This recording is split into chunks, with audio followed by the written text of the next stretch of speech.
Goeiemôre julle. Soos julle kan sien is dit besig om te reën hier by ons. En gewoonlik is ek baie opgewonde en positief oor reën, maar vandag voel dit vir my ek het net genoeg gehad. Dit reën al die afgelope 2 maande so amper konstant wil ek sê. Dan is dit 3 dae sonskyn en dan reën dit weer. Dit is verskriklik nat hier by ons. En saam met hierdie nattigheid, skape hou nie van hierdie weer nie. Punt en klaar. Siektes hou weer van hierdie weer, want dis waar hulle kan uitbroei. Bloutong, longontsteking, vrotpotjie, wurms. Ek kry nie die wurms gewen nie, soos letterlik. Dan doseer ons vir hierdie tipe wurm, dan kom 'n ander een sterk weer. So ja, ek sal nie omgee vir 'n bietjie stop aan reën nie. Ek weet mense moet eintlik dankbaar wees, maar hierdie tyd van die jaar raak dit koud soos julle weet. So hierdie nattigheid en koue werk nie. Die skape kry regtig swaar. Hulle verloor vinnig kondisie.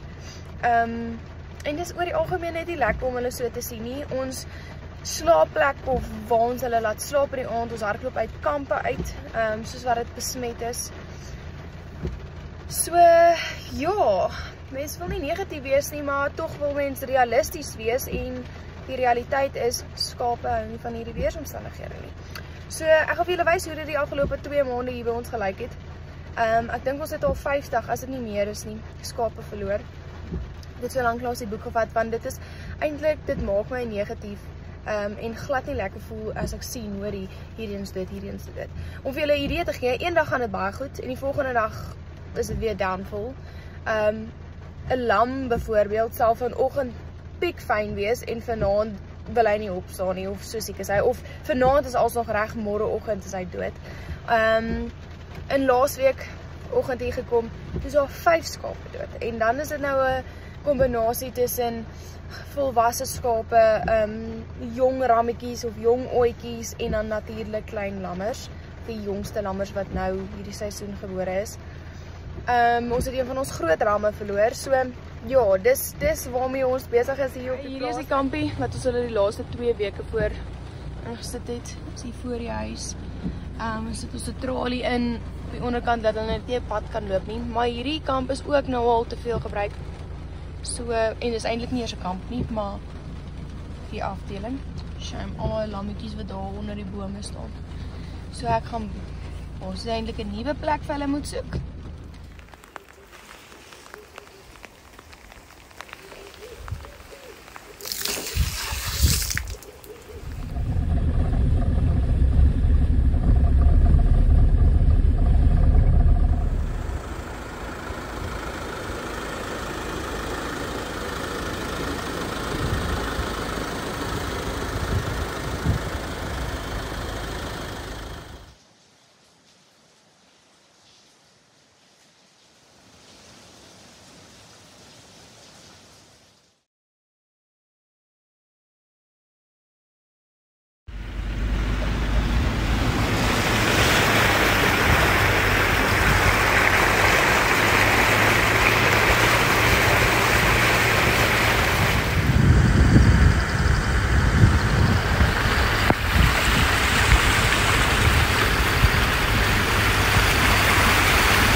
Die water.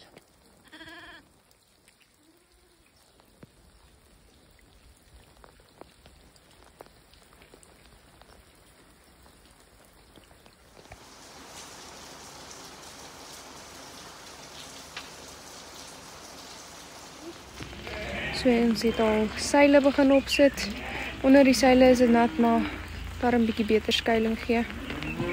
Hoopelik te verhoed dat so baie van hierdie skape longontsteking kry en bloutong wat deur die muggies versprei word. Alles is nagevolge van die reën. Vrotpotjie. So hier is een met baie seerpote. Hier is vir hulle voer uitgegooi. So ja, ons probeer om die omstandighede werk.